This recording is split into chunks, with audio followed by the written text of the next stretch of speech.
Hey guys, it's Angela bringing you another fall flower, the black-eyed Susan or Rudbeckia. I'm not sure if that's the right name, but I think it is. So if you'd like to see how to make this really easy project, just keep watching.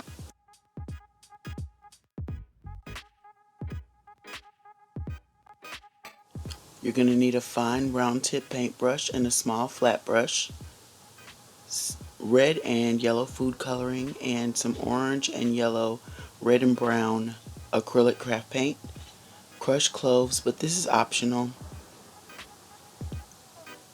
some rubber gloves, coffee filters, sticks or twigs or skewers, some scissors, school glue, and some water. Mix a teaspoon of yellow craft paint and a few drops of the yellow food coloring and a fourth of a cup of water and stir that thoroughly. Now mix a half a teaspoon of red, half a teaspoon of orange, and a few drops of yellow food coloring and stir. Now set those to the side. Now to mix the brown paint, we're going to take a teaspoon of brown, a few drops of red, and a few drops of yellow just for extra pigmentation. Okay, I started with 4 coffee filters for this part. I'm going to just roll it into a cone. I'm going to dip the opening into the yellow, and then I'm going to dip the tip into the orange. I want it really good and saturated, so I'm going to squeeze it through and make sure that it gets all the way to the center, and just keep dipping and squeezing. Now I'm seeming to overlap the orange onto the yellow, so I'm going to just darken the orange a little bit with some red, and then I'm going to squeeze it out. I do want the color to kind of travel in like a ombre fashion, but it's turned out a little dull, and I'll show you how to fix that later.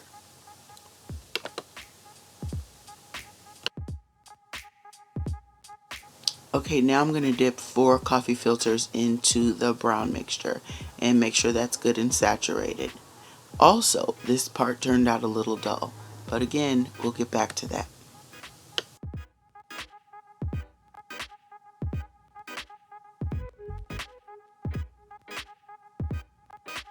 Since I needed a deeper color, I'm going to add about a half a teaspoon of school glue to my paint mixture, the brown one. I'm not going to go back and do the orange, but I'll do this one just to show you how it turns out. It'll always make the colors pop and stick to the paper more so that when you wring it out, you'll have a richer color. See the difference when this one is dry? It's a lot richer. So right now I'm folding coffee filter in half and then in half again. I'm going to cut off about a ½ inch from the opening, and then I cut a small hole in the center just so that my stick can fit through. I'm going to make the shape of the center of the black-eyed Susan with this. So it's about an inch away from the tip.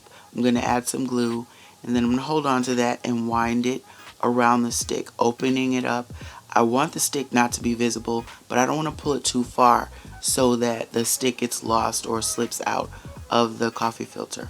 So that's what I'm going to do, and then I'm going to flatten out the coffee filter so that I can do the next step. We're going to actually stuff this with 1 coffee filter. We're going to roll it up, and then we're going to make it into like a spiral shape around the base of the flower. Just take your school glue and add a generous amount right around the base, maybe about an inch out, and then wrap the coffee filter around the stem, pressing it down towards the brown coffee filter. We want that to stick. And then you want to glue the end of the coffee filter to make sure everything stays in place. And then we're going to glue the edges of it and wrap it around down over the stuffing that we just made and around the stem. There's going to be some excess, but first we're going to shape the center, and then it's kind of going to be like a flat circle, like if you squeeze a bulb. Then wind the remainder of that coffee filter around the base of the base of the flower. And then we're going to make sure that we cut off the excess as best we can and then shape it. Actually, school glue turns into like a clay if you let it dry for a little bit. Now I'm adding a little bit of glue, and then I'm going to dip it into the crushed cloves for the texture. You can use sand or any other thing that you want, but Here's now I'm taking a coffee filter, and now we're going to make the buds, I'm not sure what they're called, that go around that bulb. And I just want to cut a spiral shape all the way into the center of the coffee filter, cut off both ends so that the shape that we need is there, and then we're going to cut little V's out because we need this to be able to wind them. This is what it should look like when you're done. Now you're going to take each one of those points and roll it into like a straw shape.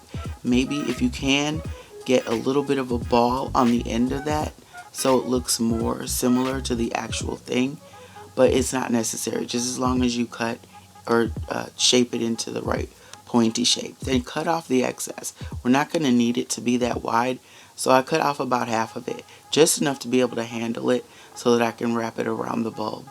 And then add a bead of glue and just wrap it around. I would probably start with the outside of the spiral, but I think it works whether you do it with the outside or the inside. Just wrap it, and then you're just gonna shape it around the bottom, and it's not gonna completely lie down at first, but when the glue starts to dry, you can go back in and you can flatten it and smooth it out more. That's what it looks like. Now when that dries, we're going to again shape the bottom, and then we'll add just a little bit of yellow paint onto the tips.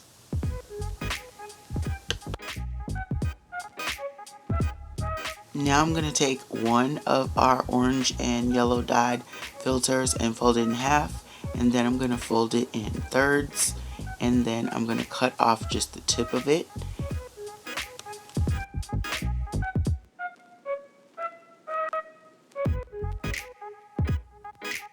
Now you're going to cut off, starting from about maybe an inch from the point, we're going to cut off the outer edge and round it a little bit, just so that they can be all separate petals. And then we're going to cut in 4 petals.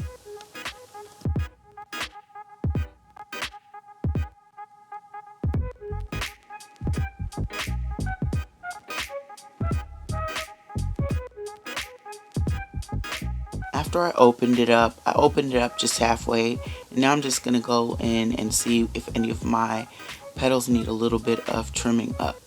Now that that's done, I'm going to cut this in half. For the next step, I used 2 petals, and we're just going to fold that in half, fold it in half again, and fold it in half again. We want it to be just the smallest size that it can be. So I'm going to take that quarter, double it, then I'm going to double it again. And then we're going to cut off the outer edges to shape this as one petal, and then cut the tip so that we can wrap it.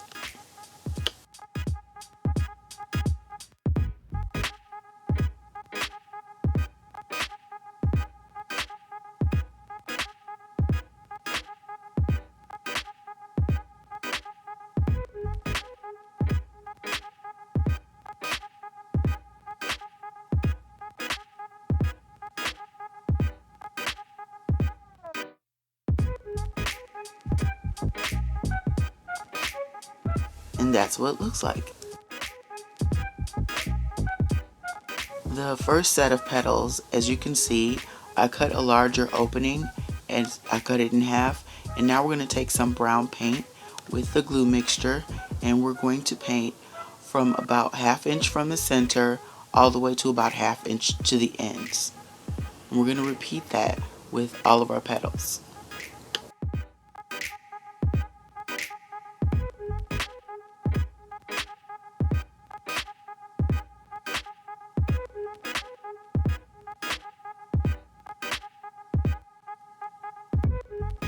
Now with these smaller petals that I cut the larger opening in, these are going to be right around the center of the flower. So we want the pigmentation to be a little bit deeper and richer. So I'm going to add some red right on top of my brown. It's kind of important to do it in that order.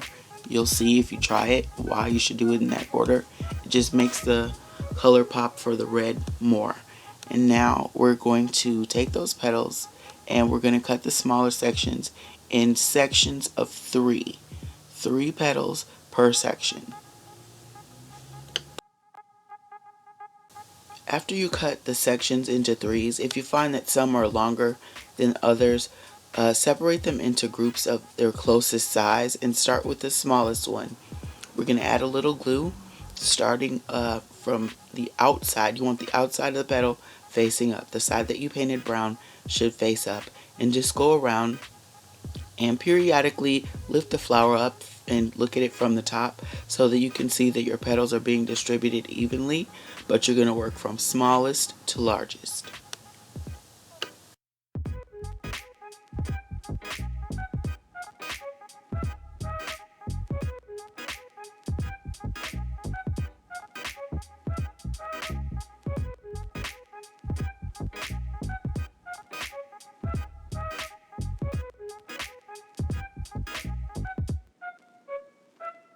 Now the other petals that we cut that were a little bit of a smaller opening, making the petals longer, I cut those into sections of 2, and I'm just going to repeat the same process as I did for the smaller petals.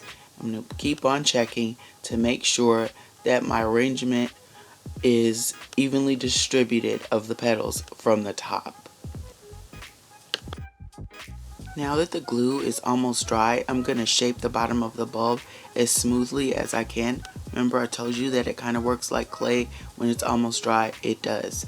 I squeezed it from the bottom to give the leaf some texture, and then I shaped it. And then just keep on repeating that process until you're satisfied with the texture and arrangement of the petals. And then we're going to open up the center so that we can see that black eye in the Black Eye Susan.